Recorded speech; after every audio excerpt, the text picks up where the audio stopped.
Sets relation and functions CA foundation का एक important chapter है और इस चैप्टर में हर एक बार क्वेश्चंस पूछे जाते हैं और क्वेश्चन जो है वो 4 से 5 मार्क के लिए आप एक्सपेक्ट कर सकते हैं इस पर्टिकुलर चैप्टर से। स्टूडेंट, हम इस चैप्टर को 2 पार्ट्स में पढ़ेंगे।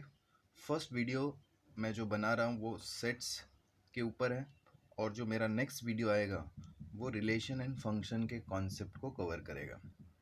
तो आइए शुरुआत करते हैं और देखते हैं इस चैप्टर में क्या क्या है। इससे पहले स्टूडेंट मैं बताना चाहूँगा, अगर आपने हमारे चैनल को सब्सक्राइब नहीं किया, पहली बार देख रहे हैं तो प्लीज़ सब्सक्राइब कर लीजिए, बिकॉज सीए फाउंडेशन के न्यू सिलेबस मैथ्स से रिलेटेड जितने भी टॉपिक हैं वो सारे टॉपिक्स पे हम वीडियोस लाने वाले हैं और हर एक चैप्टर को डिटेल में हम कवर करने वाले हैं। एक्सरसाइज के सारे सम यहाँ पे सॉल्व करने वाले, तो आपके लिए काफ़ी आसान होगा मैथ्स को अच्छे से टैकल करने के लिए और मैथ्स में अच्छे मार्क्स सिक्योर करने के लिए। सो हमारे चैनल को सब्सक्राइब कर लीजिए और बेल आइकन भी प्रेस कर लीजिए ताकि जो भी नोटिफिकेशन रहे वो आपको मिलती रहे। तो आई होप आपने कर लिया रहेगा। तो इसी के साथ शुरुआत करते हैं आज के इस टॉपिक को। स्टूडेंट, सेट्स क्या होता है?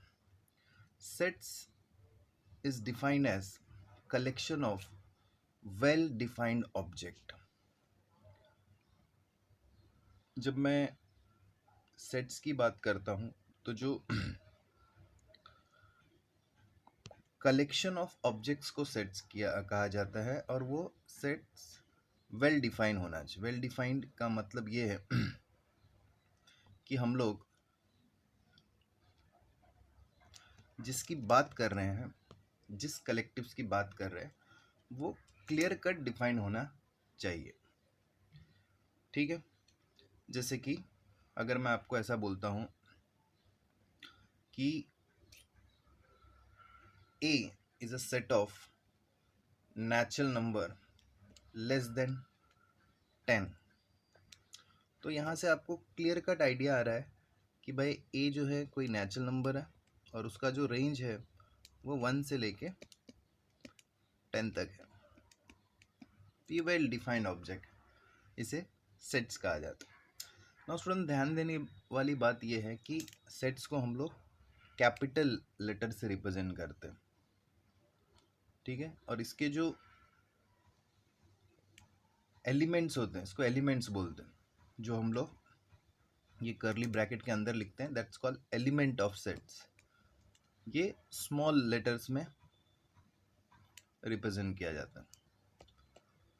स्मॉल लेटर में हम लोग क्या रिप्रेजेंट करेंगे? सेट्स के एलिमेंट को। सेट को रिप्रेजेंट करते हैं कैपिटल लेटर से।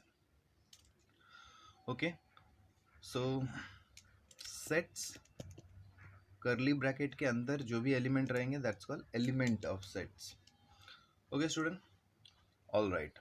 तो अगर आपसे पूछा जाए कि what is called set, a set is collection of well defined object and it is represented by the capital letter and its elements are represented by the small letters.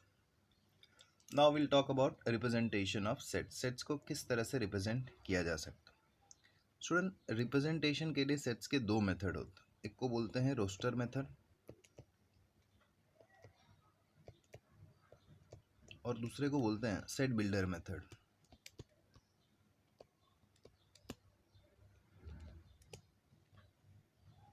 दो method होते हैं, रोस्टर मेथड और set builder method. Student, roster method में क्या होगा कि हम लोग सारे जो एलिमेंट है उसको प्रॉपर लिस्ट डाउन करेंगे। जैसे मैंने अभी एक एग्जांपल दिया था नेचुरल नंबर लेस देन 10, तो मैं यहाँ पे 1 से लेके 10 तक के सारे नेचुरल नंबर लिखूंगा।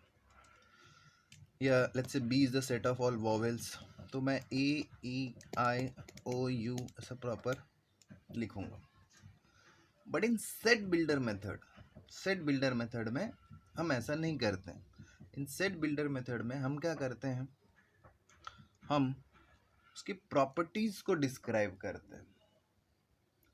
हम लोग कुछ नोटेशन यूज़ करते हैं जो यही चीज़ को क्या करेगा, रिप्रेजेंट करेंगे। जैसे कि यही चीज़ को अगर मुझे सेट बिल्डर फॉर्म में लिखना है तो मैं ऐसा लिखूँगा, x such that x belongs to natural number.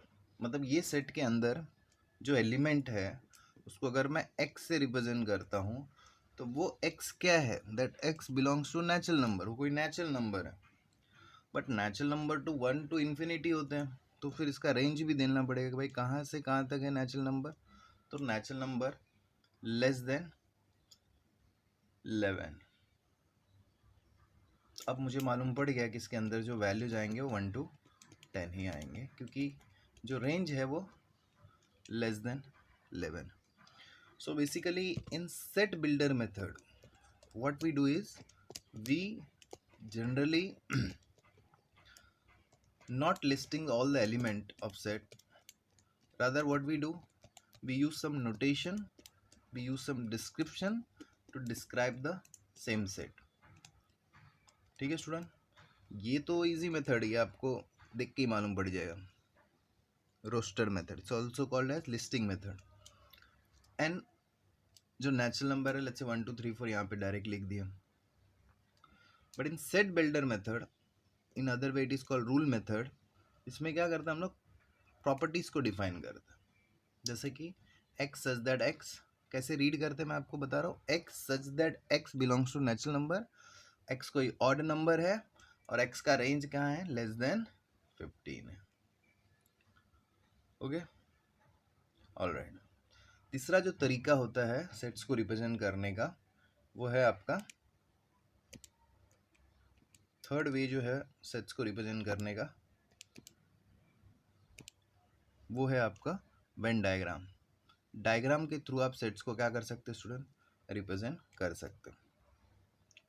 ये वेन डायग्राम सर्कुलर फॉर्म में भी हो सकता है, ट्रायंगल के फॉर्म में भी हो सकता है, स्क्वायर के फॉर्म में भी हो सकता है, किसी भी फॉर्म में आप इसको रिप्रेजेंट कर सकते हैं। ओके, तो बेसिकली सेट्स को रिप्रेजेंट करने के कितने मेथड है, सेट्स के रिप्रेजेंट करने के जो मेथड है वो टोटल कितने हैं, 3। कौन कौन से, पहला है रोस्टर मेथड, जहाँ पे हर एक एलिमेंट को हम लोग प्रॉपरली डिफाइन करते हैं, लिख देते हैं। Next is set builder method, in this method we represent the notation or properties defined, and in Venn diagram we actually draw the diagram to represent the sets। okay, now we will talk about type of sets। Student पहला जो type है it's called empty set और also called as null set या void set। इसको represent कैसे करते हैं, करली ब्रैकेट से, बट अंदर कुछ नहीं रहेगा बिकॉज एलिमेंट होते ही नहीं है इसमें, और इसको ऐसा फाई साइन से भी रिप्रेजेंट कर सकते हैं। It is also called as void set, जिसमें कोई भी एलिमेंट पॉसिबल ही नहीं है। एग्जाम्पल के लिए अगर मैं बात बताऊं स्टूडेंट, तो जैसे कि अगर मैं एग्जाम्पल लिखता हूं,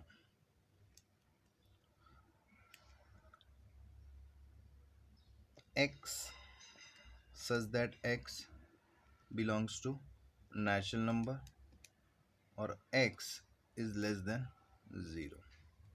x कोई नेचुरल नंबर है जो 0 से छोटा है। स्टूडेंट नेचुरल नंबर हमारे 1 से स्टार्ट होते हैं और वो सारे नंबर पॉजिटिव ही होते हैं, वो नंबर नेगेटिव नहीं होते। बट यहाँ पे कंडीशन बोला है कि नहीं, x का जो वैल्यू है वो लेस देन 0 होना चाहिए, ये तो पॉसिबल ही नहीं है। तो हमारा आंसर क्या आएगा, आइदर फाई और null set. Next student, finite set, in easy language it is called as countable set, जहाँ पे एलिमेंट को आप इजीली काउंट कर सकते। फाइनाइट लिमिटेशन है, उसको फाइनाइट सेट बोलेंगे। फाइनाइट सेट का एग्जांपल स्टूडेंट, अगर मैं उसका सेट बी को रिप्रेजेंट करता हूँ और बी में हम लोग नेचुरल नंबर लेस देन 100 लिखते हैं, तो 1 टू लेके 99 तक आएगा, जो काउंटेबल है, जो गिन सकते हैं, तो that is called finite set. Next है हमारा सबसेट।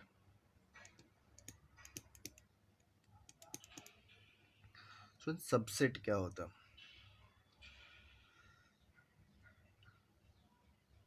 सबसेट क्या होता है? सबसेट में स्टूडेंट, अगर मैं ऐसा लिखता हूं A is a subset of B, तो A के जितने भी एलिमेंट है वो B में होना चाहिए। A के जितने भी एलिमेंट है वो पूरा का पूरा क्या होना चाहिए? B में होना चाहिए, तो ही हम लोग A को B का क्या बोलेंगे? Subset. There is something called proper subset. Proper subset में क्या होता है स्टूडेंट? सेट बी में कोई ना कोई एक एलिमेंट तो ऐसा होना ही चाहिए जो ए में नहीं है।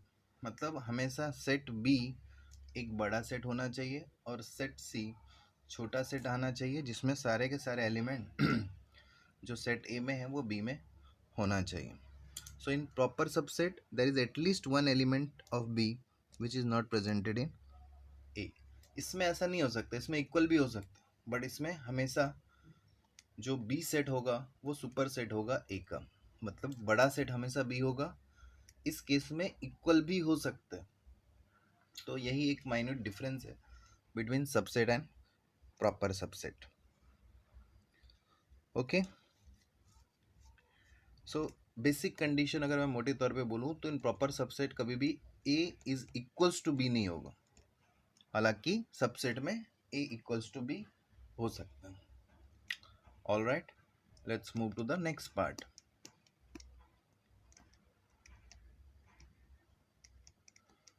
स्टूडेंट, अब बात करते हैं one of the important part which is called cardinality of sets. Student, cardinal मतलब क्या होता है? Number of element in the set. इस सेट के अंदर कितने एलिमेंट है उसे हम लोग क्या बोलेंगे? Cardinality of sets. से फॉर एग्जांपल यहाँ पे मैं लिख रहा हूँ सेट ए, और जिसके अंदर मैंने ABCD लिख दिया। एलिमेंट किसको बोलते हैं स्टूडेंट? ये जो अंदर रहता है उसको एलिमेंट बोलते हैं। तो कितने एलिमेंट है? Element of set A, n of a is equals to 4. It's called cardinality of sets. Means you have to count the element represented in set. अच्छा student, one of the most important चीज़ जो मैं आपको बताना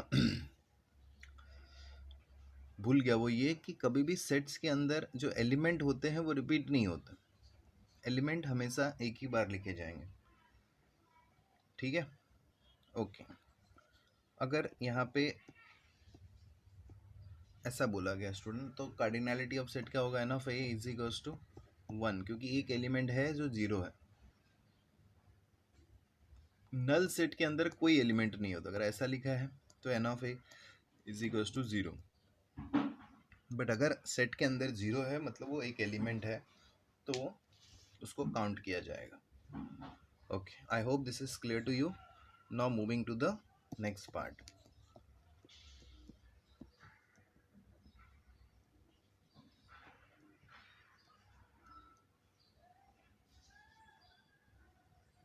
Next, equivalent of sets.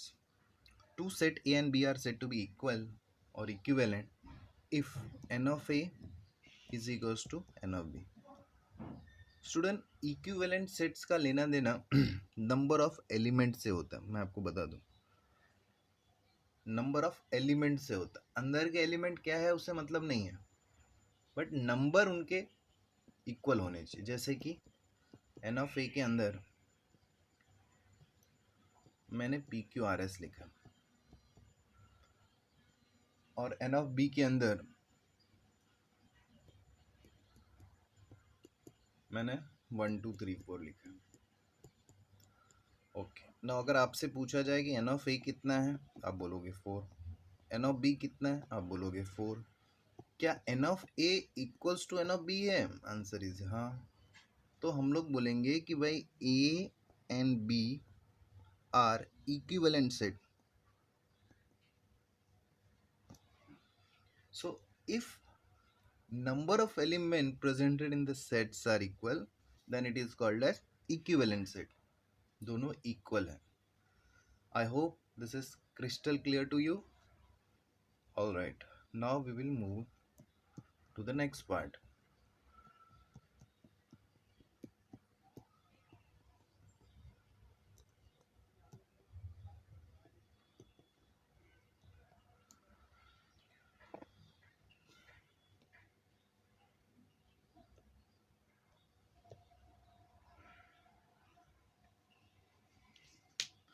Next is equal set. Student, equal sets में जो element है, element वो इक्वल ही होना चाहिए. यही बेसिक डिफरेंस है इक्वल एंड इक्विवेलेंट में. मतलब यहाँ पे अगर 1 2 3 4 है और सेट बी में अगर 3 2 1 4 है. सी सेट्स में स्टूडेंट ऑर्डर इंपॉर्टेंट नहीं होता, आप किसी भी ऑर्डर में एलिमेंट को लिख सकते हैं. तो यहाँ पे एन ऑफ ए में भी 4 एलिमेंट है, एन ऑफ बी में भी 4 एलिमेंट है. लेकिन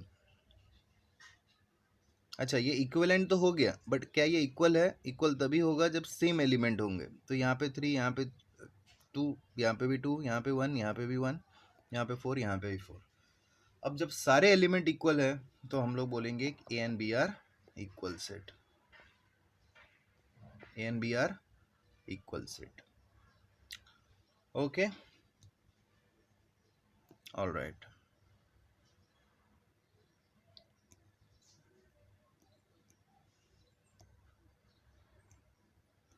स्टूडेंट, अब हम लोग आगे बढ़ते हैं और बात करते हैं सबसेट की. स्टूडेंट, सबसेट तो मैंने आपको ऑलरेडी समझा दिया कि जितने भी एलिमेंट सेट ए में हैं उतने ही सेट बी में अगर है तो हम लोग A is a subset of B बोलेंगे. मतलब ए और बी इक्वल होगा. याद रखने वाली चीज़ ये है कि हर एक सेट अपना खुद का सबसेट होता है. इस केस में, प्रॉपर सबसेट के केस में क्या होता है कि ए के सारे एलिमेंट बी में है, बट बी में कोई तो एलिमेंट है जो ए में नहीं है. मतलब बड़ा सेट बी हुआ और छोटा ए हुआ, तो इसके लिए बी को सुपर सेट बोलेंगे और ए को बोलते हैं उसका subset. Okay, next power of set. Power of set क्या होता है? जितने भी पॉसिबल सबसेट हम लोग किसी भी सेट का बना सकते हैं उसको हम लोग पावर ऑफ सेट्स बोलते हैं.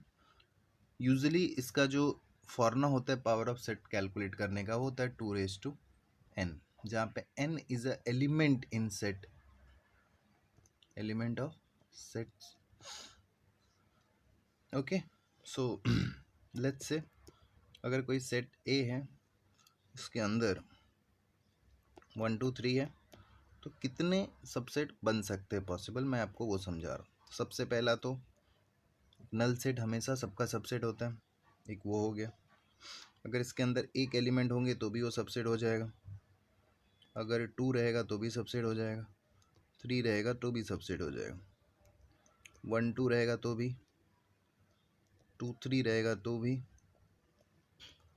1 3 रहेगा तो भी, और 1 2 3 रहेगा तो भी. As I told you, every set is a subset of itself also. Now if you count करते हैं, 1 2 3 4 5 6 7 8, तो इसके जो टोटल प्रॉपर सेट बने वो 8 आ गए. और ये 8 आना ही था क्योंकि एलिमेंट कितने थे? 3. और फॉर्मूला क्या होता है पावर सेट निकालने का? 2n, मतलब 2 3 और 2 3 होता है 8. So I hope this is clear now. So every empty set is a set of every sets. Okay, okay. अगर स्टूडेंट आपको प्रॉपर सबसेट पूछ दिया, पावर सेट नहीं, प्रॉपर सबसेट, तो फिर क्या करने का? उसका फॉर्मूला एकदम सिंपल है, 2n - 1 कर देने. एक एलिमेंट लेस हो जाएंगे कौन सा वाला? जो खुद का रहता है, बिकॉज आपको ही मालूम है प्रॉपर सबसेट अगर निकालना है तो फॉर्मूला बन जाएगा 2n-1।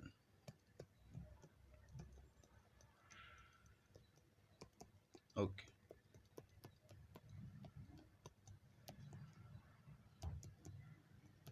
सो पावर सेट क्लियर है, प्रॉपर सबसेट क्लियर है।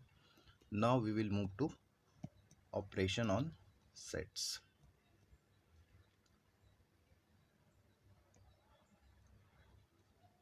स्टूडेंट, अगर हमारे पास कुछ सेट्स दिए हो, जैसे यहाँ पे सेट ए दिया, सेट बी दिया, सेट सी दिया और यूनिवर्सल सेट दिया। यूनिवर्सल सेट क्या होता है student? Set of all set. सबसे बड़ा जो सेट होगा उसको कैपिटल एक्स से भी रिप्रेजेंट करते हैं, कॉल्ड यूनिवर्सल सेट। नाउ अगर इतना सारा दिया हो तो सबसे पहला जो हमारा आता है वो होता है कॉम्प्लीमेंट ऑफ सेट्स। क्या होता है? Complement of sets. Complement of sets student, complement की जब भी बात करूंगा आपको बात यूनिवर्सल सेट की करनी पड़ेगी। एक कॉम्प्लीमेंट को हम लोग ए डैश या ए कॉम्प्लीमेंट ऐसा रिप्रेजेंट करते हैं, ठीक है। नाउ कॉम्प्लीमेंट का मतलब क्या होता है? कॉम्प्लीमेंट का मतलब होता है स्टूडेंट, जो हमारा सेट ए है और यूनिवर्सल सेट एक्स है। मैं एग्जांपल देके समझाता हूँ, आपको तुरंत क्लियर हो जाएगा। लेट्स से यूनिवर्सल सेट में 1 to 10 एलिमेंट है और हमारा जो सेट ए है उसमें 1 to 4 एलिमेंट है। तो ए कॉम्प्लीमेंट का मतलब ये हुआ कि जो हमारे सेट ए में नहीं है बट यूनिवर्सल सेट में है। अच्छा, हमारे सेट में क्या क्या है? 1 2 3 4 है, और क्या नहीं है? नहीं है वो 5 6 7 8 9 10 है। तो ये मेरा कॉम्प्लीमेंट सेट हो गया। मीन्स कॉम्प्लीमेंट सेट फाइंड करने के लिए आपको हमेशा यूनिवर्सल सेट का हेल्प लेनी है। इससे तो ये भी बात समझ में आ जाती है कि अगर मैं ए में एक के कॉम्प्लीमेंट को ऐड कर देता हूँ तो पूरा का पूरा यूनिवर्सल सेट ही हमें मिल जाता है। ओके, अगर स्टूडेंट ये पूरे डायग्राम को मैं यूनिवर्सल सेट समझूं तो ए कॉम्प्लीमेंट का मतलब क्या होता है? ए कॉम्प्लीमेंट का मतलब होता है वो हिस्सा, ये वाला, जो ए में नहीं है बट बाकी सारे सेट में है, यूनिवर्सल सेट में है। Okay,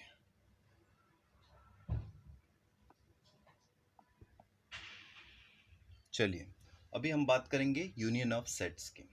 student, union of set का मतलब क्या होता है? यूनियन मतलब होता है कि आप दोनों सेट को मिक्स कर दें, बट रिपीटेशन अलाउड नहीं होना चाहिए। अगर मैं आसान भाषा में समझाऊं तो अगर मुझे ए यूनियन बी करना है तो मैं ए और बी को मिक्स कर दूंगा, जहाँ पे सिर्फ ध्यान ये रखना है कि एलिमेंट को रिपीट नहीं होना चाहिए। सो यहाँ पे आएगा A B C D. Now C D तो इसमें भी था तो अब नहीं लिख पाएंगे, और सीधा आएगा ई और F.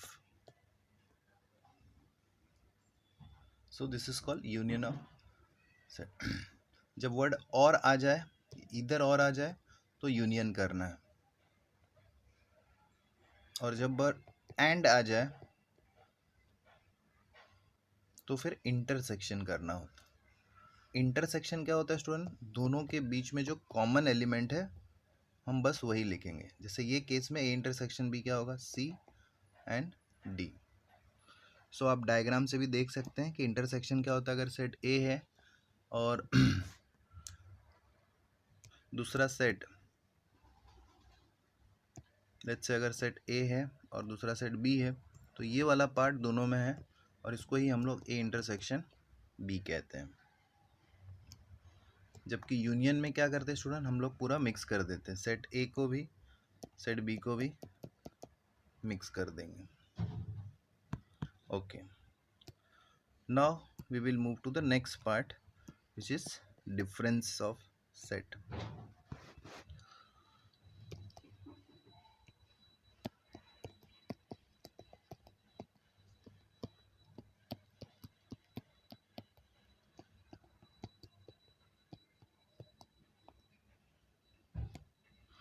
Student difference of sets निकालना काफ़ी आसान है। जैसे कि मैं ये एग्जांपल में समझाऊँ, ए हमारे पास 1 2 3 4 5 6 था।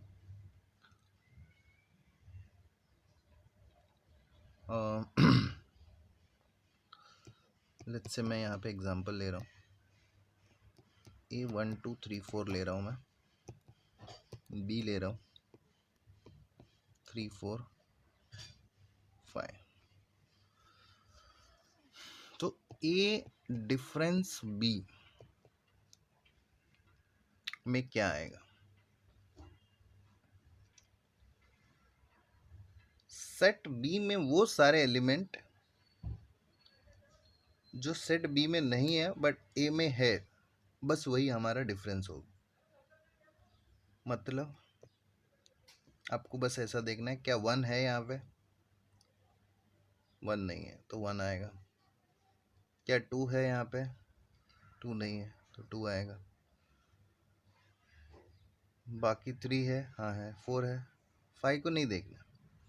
इन शॉर्ट ए माइनस बी में हम लोग क्या करते हैं, सेट बी के वो सारे एलिमेंट जो ए में है, मतलब वो सारे एलिमेंट जो सेट ए में तो है बट बी में नहीं है, वो सारे लेस डाउन कर लेंगे। तो ए डिफरेंस बी निकालने का एक दूसरा भी फॉर्मूला होता है student, A intersection B complement. ये आप याद रखिए, ये फॉर्मूला आगे चल के काम आएगा। तो A difference B is nothing but A intersection B complement. जैसे मैंने बताया ना, जो बी में नहीं है और जो सेट ए में है, उनके बीच का जो कॉमन एलिमेंट है वो लेते हैं। इस केस में मैंने क्या किया, जो बी में नहीं था और जो ए में था वही एलिमेंट लिया,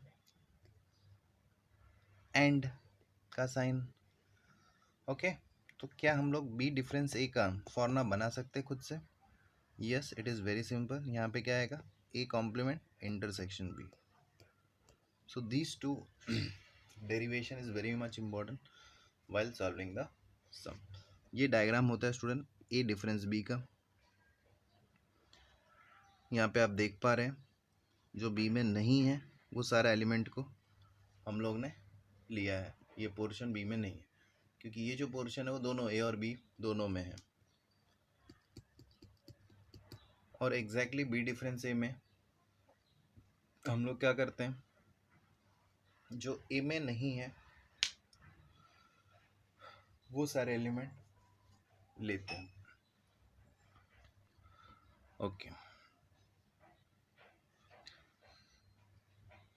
नेक्स्ट जो हमारा फॉर्मूला है स्टूडेंट वो ए सिमेट्रिक बी का है। ए सिमेट्रिक बी का जो फॉर्मूला होता है वो A minus B union B minus A होगा।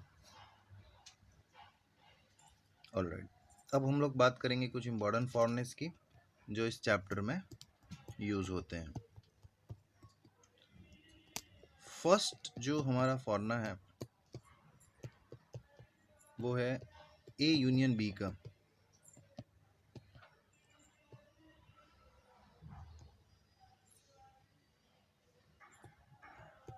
N of A union B, इसका फॉर्मूला होगा student n of A plus n of B minus n of A intersection B.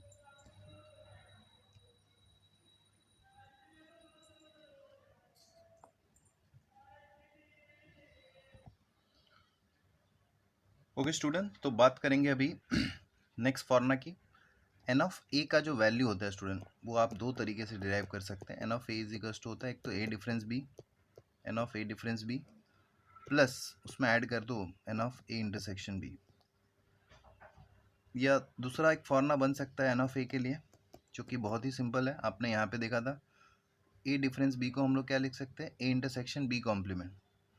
तो मैं यहाँ पे ए इंटरसेक्शन बी कॉम्प्लीमेंट लिखूंगा खाली ए डिफरेंस की बी की जगह पे, और बाकी ये सेम ए इंटरसेक्शन बी। तो ये दूसरा फॉर्मूला बन गया। I hope this is very much clear to you.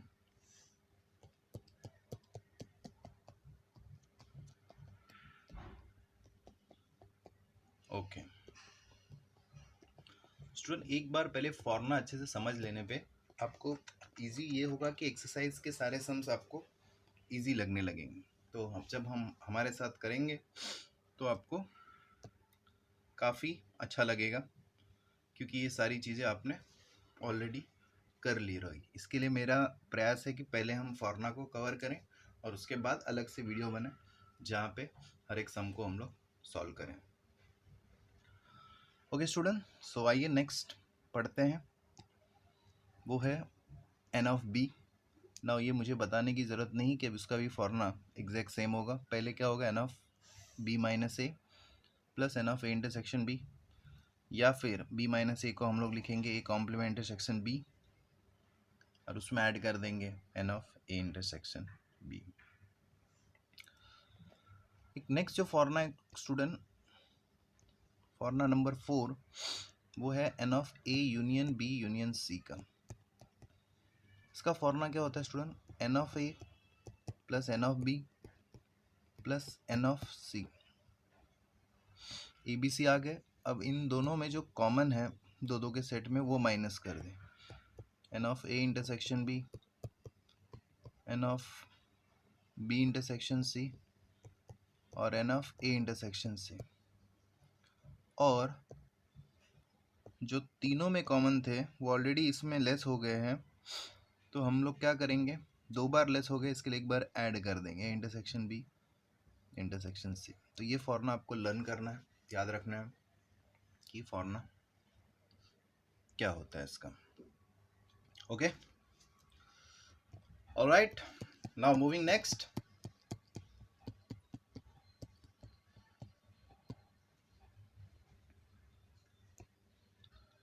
Next formula student De Morgan law से रिलेटेड है। डी मॉर्गन लॉ बहुत ही सिंपल है। ए यूनियन बी का जो कॉम्प्लीमेंट होता है उसका वैल्यू होगा A complement intersection B complement. Similarly A intersection B complement का जो वैल्यू होता है वो होता है A complement union B complement. Next student, n of A union B the whole complement को हम लोग n of A complement intersection B complement लिख ही सकते हैं, ये तो मैंने बता दिया। और ये कैसे डिराइव हो सकता है, यूनिवर्सल सेट में से आप क्या करोगे, इंटरसेक्शन को माइनस कर दोगे तो भी आपको यही वैल्यू मिलेगा। तो ए यूनियन बी कॉम्प्लीमेंट निकालने के ऐसे अलग अलग फॉर्मूले हो सकते हैं। Now next we will talk about A intersection B complement.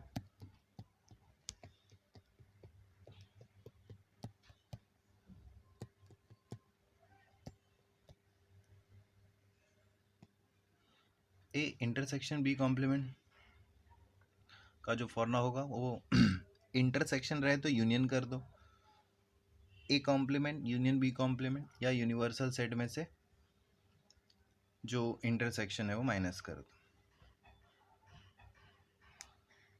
A union अगर ए करें, खुद के सेट्स को ही अगर मैं यूनियन फाइंड करूंगा तो सेम सेट मिलेगा, ये तो ऑब्वियस सी बात है, ये कोई नई बात नहीं हुई। और अगर खुद के सेट का इंटरसेक्शन फाइंड करूं तो भी सेम सेट मिलेगा।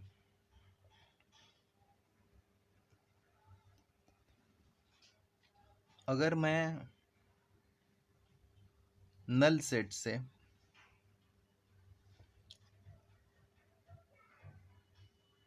यूनियन फाइंड करूंगा तो मुझे सेम सेट मिलेगा, और अगर मैं इंटरसेक्शन फाइंड करूंगा सेट ए का नल सेट के साथ तो फिर कॉमन कुछ नहीं है, तो इंटरसेक्शन का जो आंसर आएगा वो नल सेट रहेगा।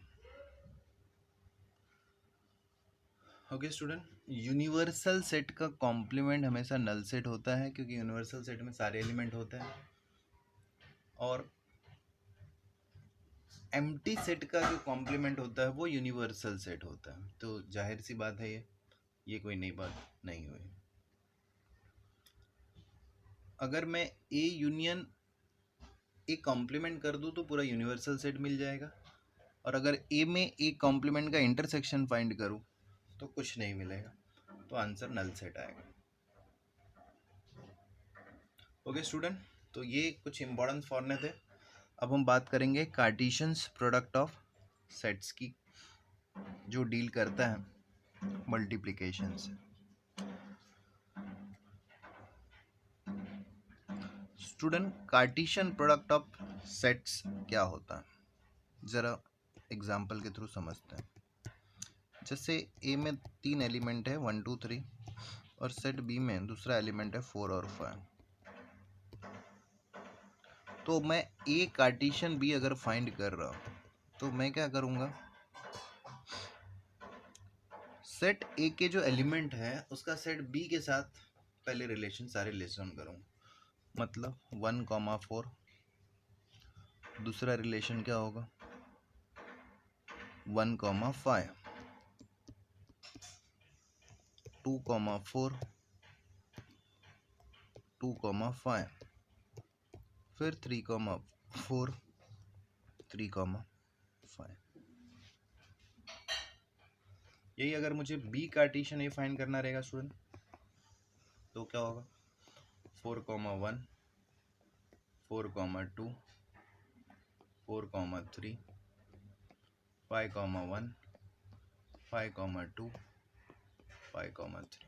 आई होप आपको ये समझ में आ जाएगा। कार्टेशियन मतलब मल्टीप्लिकेशन होता है। टोटल नंबर ऑफ एलिमेंट कितने आएंगे कार्टेशियन में, तो वो इसमें जितने एलिमेंट है और इसमें जितने एलिमेंट है आपको सीधा मल्टीप्लाई कर दें। तो टोटल कार्टेशियन के वैल्यू 6 होंगे, 1 2 3 4 5 6। यहाँ पे भी 1 2 3 4 5 6। Okay student, so sets particular chapter में जितने भी फॉर्मूले थे वो हमने कवर कर लिए हैं।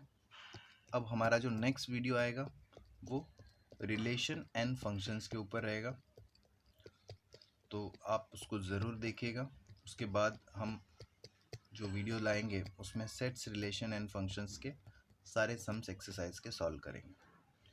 तो हमारा चैनल देखते रहिए, और अगर आपने सब्सक्राइब नहीं किया है तो मैं आपसे फिर से रिक्वेस्ट करूँगा कि आप प्लीज़ सब्सक्राइब कर लीजिए और बेल आइकन को भी प्रेस कर लीजिए ताकि नोटिफिकेशन आपको मिलते रहे। ओके स्टूडेंट, तो मिलते हैं नेक्स्ट वीडियो में।